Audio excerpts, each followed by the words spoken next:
And কলি হচ্ছে আর একটা তমগুণ নিয়ে প্রবেশ করছে, যে এক একটা সময় এক একটা গুণ এসে ঢুকছে, অ্যান্ড তমগুণটা হচ্ছে কলির। সেটা কি? ওখানে বলা হয় যখন মানুষে মিথ্যে কথা বলছে, লোক একে অন্যকে ওপর অত্যাচার করছে, যখন রাজা শুনলেন উনি বললেন সে কী কথা, এরকম তো হওয়ার কথা নয়। উনি খোঁজ দিতে বেরোলেন, বেরিয়ে তখন এই মানুষগুলো এরকম পাল্টে গেল কেন? তখন ওনার সঙ্গে কলির দেখা হলো। উনি কলিকে দেখেই বললেন তোমার জন্য এ সমস্ত হচ্ছে, বলে উনি ওকে বললেন আমি তোমাকে হত্যা করব। কলি বললেন যে দেখো তোমার ক্ষমতা আছে আমাকে হত্যা করার, কিন্তু তাতে সমস্যা হবে, কেননা এটা সমস্ত কিছুই সৃষ্টিকর্তার নিয়মে চলছে, আমাকে এখানে আসতেই হবে। তা তুমি এক কাজ করো, যতদিন তুমি থাকবে আমি বাপু একটু দূরে দূরেই থাকবো, কিন্তু একটু থাকার জায়গা তো দিতে হবে আমাকে। তো কি সুন্দর করে ওটা বলছেন যে এরকম, আচ্ছা ঠিক আছে তুমি তাহলে এক কাজ করো, যেখানে সব মিথ্যা ওখানে তোমার জায়গা। তো কলির ক্যারেক্টারিস্টিক্স কি? মিথ্যা। তারপরে বললেন যেখানেতে জুয়া খেলা হয় সেইখানে তুমি থাকতে পারো, যেখানেতে দেহ বিক্রি করে ওইখানে তুমি থাকতে পারো, যেখানে সমস্ত কিছু নোংরা চিন্তা ভাবনা ওখানে তুমি থাকতে পারো। তো এবারে লক্ষ্য করে দেখা যায় ওই কলির ক্যারেক্টারিস্টিক্সে এইগুলোই সব। তা প্রথম হচ্ছে মিথ্যা। কলিযুগে মিথ্যাটাকেই মানুষ ভীষণ খুশি হয়, কিরম সুন্দর মিথ্যে কথা বলেছে বলে পেপারে একদম বড় বড় করে দেয়, উনি কী ভালো মিথ্যে কথা বলেছেন। একটুও মনে হচ্ছে না, বা যারা পড়ছে তাদেরও মনে হচ্ছে না এ কত বড় অন্যায় করলো। আমি খুব অবাক হয়েছিলাম অনেক দিন আগে, কোন একটা গভর্নমেন্ট একজন ওই যে লিডার, যে মহিলা লিডার, তা তিনি কথা দিয়েছিলেন যে আমি তোমাদের সঙ্গেই থাকবো। ওই এরকম সে এক একটা গভর্নমেন্ট ইয়ে হয় না, তো এরকম একটা ভোটিং হবে, তখন ওরা বলল, উমা পরের দিন কথা দিল, ওই টিভিতে সব দেখালো টেকালো, ওই মহিলাই সাপোর্টটা উল্টো দিকে করে দিল, নাকি সাপোর্ট করলো না। তারপরে তাকে কত একদম সবাই টিভিতে ওকে দেখাচ্ছে, এবং একদম ন্যাশনাল লিডারের মতো সে বলছে হামনে গিরা দেয়া, হামনে গিরা দেয়া, আমি এই সরকারটা ভেঙে দিয়েছি। কিন্তু কিভাবে? মিথ্যেভাবে। তুমি কথা দিয়েছিলে, আর পার্লামেন্টে দাঁড়িয়ে কথা দিয়েছিলে আমি সঙ্গে থাকব, কথা কিছুতেই তুমি ভাঙতে পারো না। কেন কথা দিয়েছিলে? তখনই বলা উচিত ছিল যে না আমি সাপোর্ট করব না। তো এই মিথ্যেটা দিয়ে কিন্তু আমরা মনে করি this is smartness, this is modern thing, and this is politics. খুব ভুল, এসব কলি। এখন ওই কলি হচ্ছে মিথ্যা। তাই ভগবান শ্রীরামকৃষ্ণদেব এসে কি বললেন? সত্য কথাই কলির তপস্যা। লক্ষ্য করে দেখুন, তা কলিযুগের তপস্যাটা কি? অন্য কিছু করতে হবে না, ঠান্ডা জলের মধ্যে গিয়ে দাঁড়িয়ে 12 বছর তপস্যা করা বা এসব করা, কিচ্ছু করতে হবে না, সত্য কথাই কলির তপস্যা। আর উনি বারবার স্ট্রেস করছেন সত্যের উপরে, যে সত্য কথা বলে সে একেবারে ভগবানের কোলে শুয়ে থাকে, এরকম বলছেন। আর বলছেন যে সমস্ত সময় সত্যকে অবলম্বন করবে, এমনকি নাটকের মধ্যেও মিথ্যার অভিনয় থাকলে, মিথ্যা কথা বলার থাকলে বলবে না।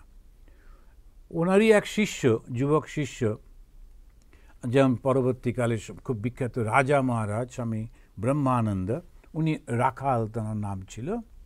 তো উনি আসার সময়, এখন 15-16-17 বছর বয়স, তো ঠাকুরের কাছে যখন আসছেন সেই সময় কিছু বন্ধুদের সঙ্গে দেখা হয়েছে, তো ওরা কী সব বলেছে, উনি একটা মিথ্যে কথা বলে চলে এসছেন। আসার পরেই ঠাকুর বলছেন আমি আজকে আর তোর মুখের দিকে তাকাতে পারছি না, তুই একটা কিছু খারাপ কাজ করে।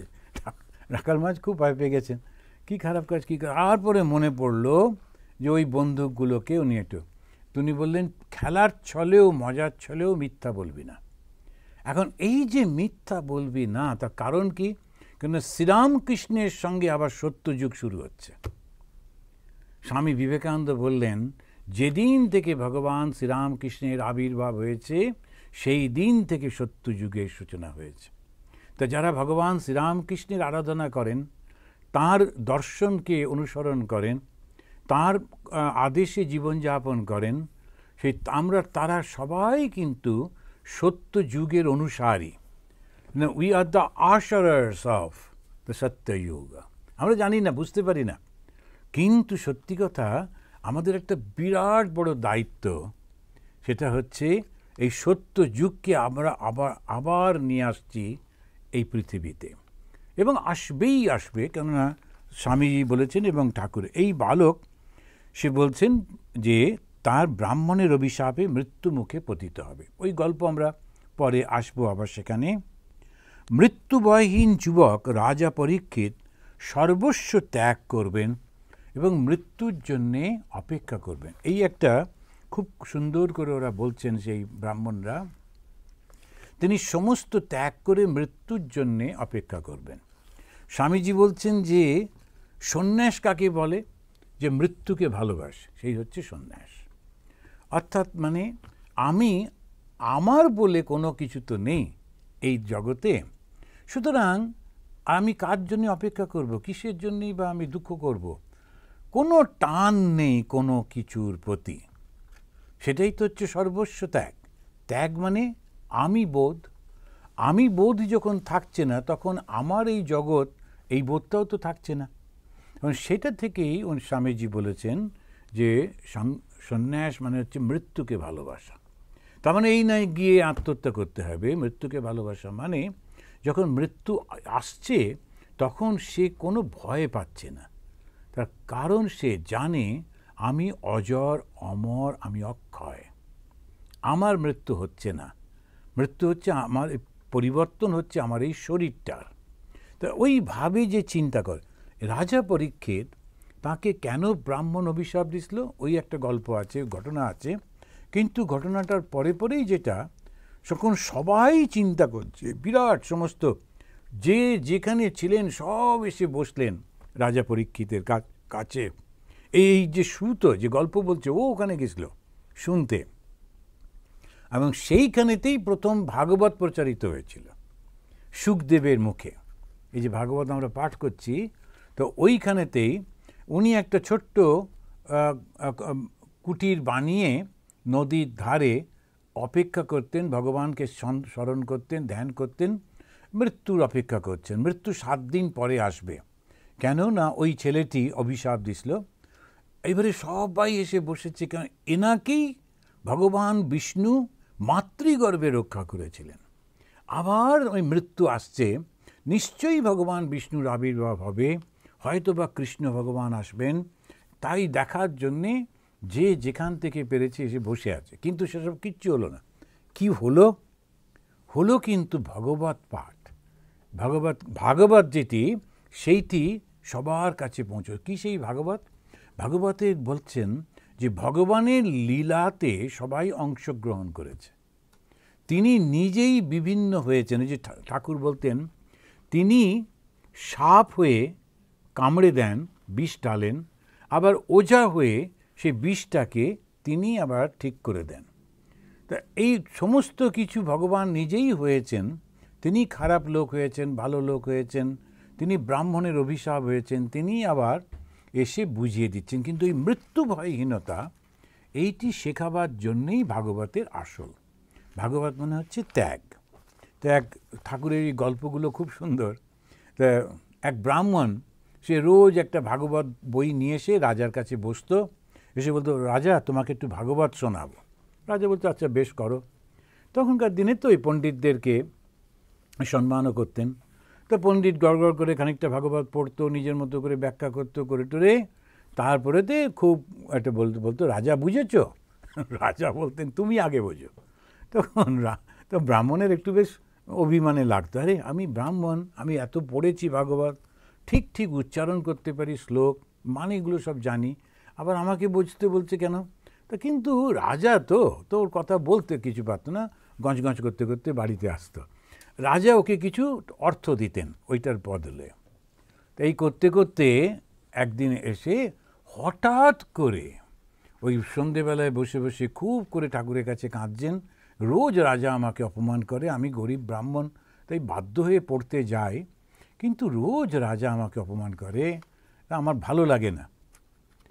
ঠিক সেই সময় ওর মনের মধ্যে ওই চিন্তাটা তখন জাগ্রত হলো যে ভাগবতের আসল কথাই হলো ত্যাগ, আর তুমি সেই ভাগবত পাঠ করে অর্থ উপার্জন করছো। তো ত্যাগ কোথায় হলো? সেই জন্যে রাজা বলে আগে তুমি বোঝো। রাজা আগেই বুঝে নিয়েছে, সেই জন্যে রাজা বলছেন যে আগে তুমি বোঝো। অসাধারণ এই যে সমাজের এই চিত্রগুলো আমরা ঠিক জানি না। আমরা যখন বৃহদারণ্যক উপনিষদ পড়ছি, সেখানেও ওই রকম আর একজন কাশীর রাজা, তার কাছে একজন ওই ব্রাহ্মণ এসছেন, শেষে বলছেন শোনো, আমি তোমাকে ব্রহ্ম সম্পর্কে উপদেশ করব। তখন অজাতশত্রু সঙ্গে সঙ্গে বলছেন, এই যে কথাটা তুমি বললে, তুমি আমাকে ব্রহ্ম সম্পর্কে জানাবে, তার জন্য আমি তোমাকে 1000 গরু দান করছি, আরও দেব, তুমি আমাকে ব্রহ্ম সম্পর্কে বলো। এবারেতে আর দেখবেন ওই গত রবিবারে পাঠ করেছি, তো সেখানেতে ও একটা করে বলছে আর রাজা বলছে না এইটা সম্পর্কে কিছু বলা দরকার না, ওটা আমার জানা আছে। তারপরে আর একটা বললো ইনি হচ্ছেন ব্রহ্ম, না না ওটা আমার জানা আছে, ওটা বলতে হবে না। করে করে 13টা বলবার পর রাজা তখন বলছে আর কিছু আছে? তখন ও লজ্জা পেয়ে গেছে, বলছে না আর তো কিছু নেই। তখন রাজাই বলছেন এগুলো দিয়ে ব্রহ্মজ্ঞান হয় না। এখন এই যে দেশের রাজা আমাদের, তারা ব্রহ্মজ্ঞানী ছিলেন। অজাতশত্রু ব্রহ্মজ্ঞানী কিন্তু রাজা।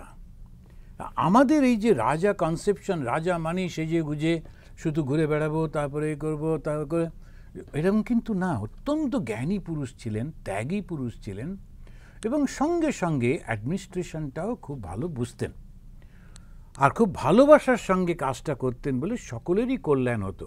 তো ভারতবর্ষের সংস্কৃতিটা কি? ধর্মই হচ্ছে আমাদের প্রাণভোমরা। ওই স্বামীজি যে বলেছেন না, যত বয়স হচ্ছে তত মনে হচ্ছে, সেই একদম ঠিক কথা। ধর্মটাই হচ্ছে প্রাণভোমরা। তো এখানেতেও এখানে বলছেন যে উনি বসে আছেন এবং মৃত্যুর জন্য অপেক্ষা করছেন, এবং এখানেই উনি বলছেন এবারে মহামুনি ব্যাসদেবের পুত্র শ্রী শুকদেবের নিকট আত্মতত্ত্ব শিখে নির্বাণ লাভ করছেন। তো মহামুনি ব্যাসদেব, তার পুত্র হচ্ছেন শুকদেব। তো এই ব্যাসের যে পুত্র শুক, ইনি হচ্ছেন গিয়ে ভাগবত ব্যাখ্যা করেছেন। একদম ভাগবতের শুরুতেই আমরা বলেছিলাম যে ব্যাসদেব তিনি ভাগবতটা লিখে তারপরে ভাবছেন এটা প্রচার করব কি করে, কেননা সেই যুগে সমস্ত মানুষ জ্ঞান মার্গী ছিলেন।